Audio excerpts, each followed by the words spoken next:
This video is the summarized slideshow version of Sir Ken Robinson's famous TED Talk titled "Do Schools Kill Creativity?" There have been three themes running through the conference.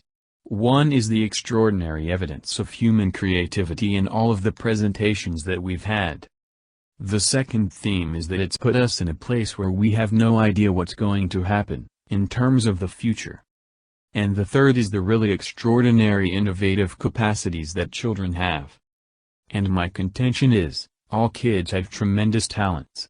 And we squander them pretty ruthlessly. So I want to talk about education and I want to talk about creativity. I heard a great story recently of a little girl who was in a drawing lesson.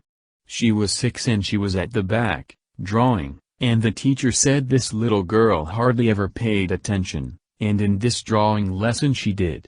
The teacher was fascinated and she went over to her and she said, "What are you drawing?" And the girl said, "I'm drawing a picture of God." And the teacher said, "But nobody knows what God looks like." And the girl said, "They will in a minute." What's common in all kids is that kids will take a chance. If they don't know, they'll have a go. Am I right? They're not frightened of being wrong. Now, I don't mean to say that being wrong is the same thing as being creative.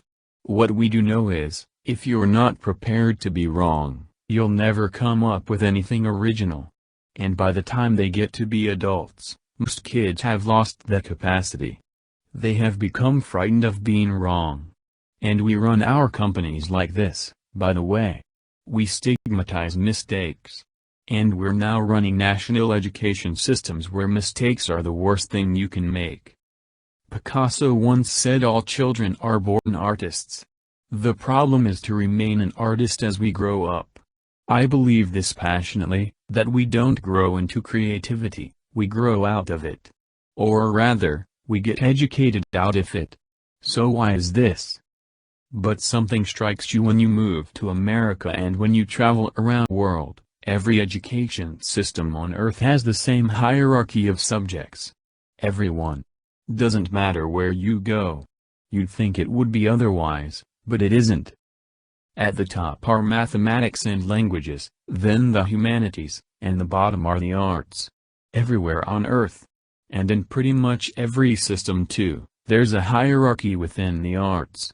Art and music are normally given a higher status in schools than drama and dance. There isn't an education system on the planet that teaches dance every day to children the way we teach them mathematics. Why? Why not? I think this is rather important. I think math is very important, but so is dance. Now our education system is predicated on the idea of academic ability. The whole system was invented and they all came into being to meet the needs of industrialism.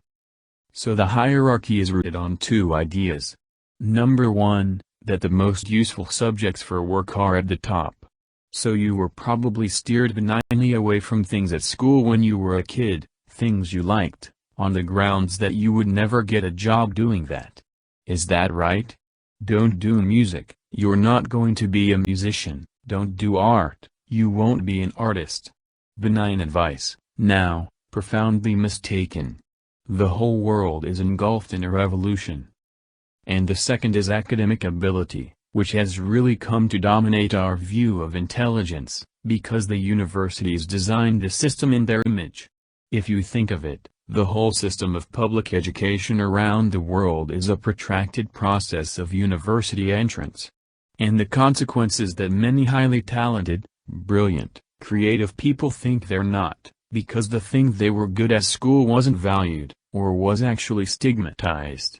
And I think we can't afford to go on that way. In the next 30 years, according to UNESCO, more people worldwide will be graduating through education than since the beginning of history. More people, and it's the combination of all the things we've talked about, technology and its transformation effect on work, and demography and the huge explosion in population. Suddenly, degrees aren't worth anything. Isn't that true? When I was a student, if you had a degree, you had a job. If you didn't have a job it's because you didn't want one. And I didn't want one, frankly. But now kids with degrees are often heading home to carry on playing video games, because you need an MA where the previous job required a BA, and now you need a PhD for the other. It's a process of academic inflation. And it indicates the whole structure of education is shifting beneath our feet. We need to radically rethink our view of intelligence. We know three things about intelligence.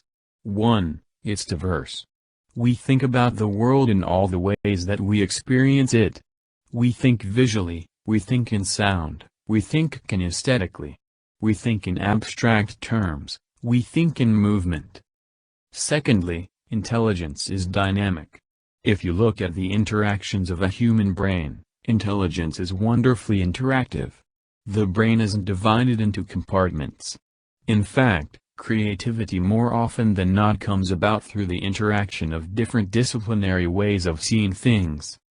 The brain is intentionally, by the way, there's a shaft of nerves that joins the two halves of the brain called the corpus callosum. It's thicker in women.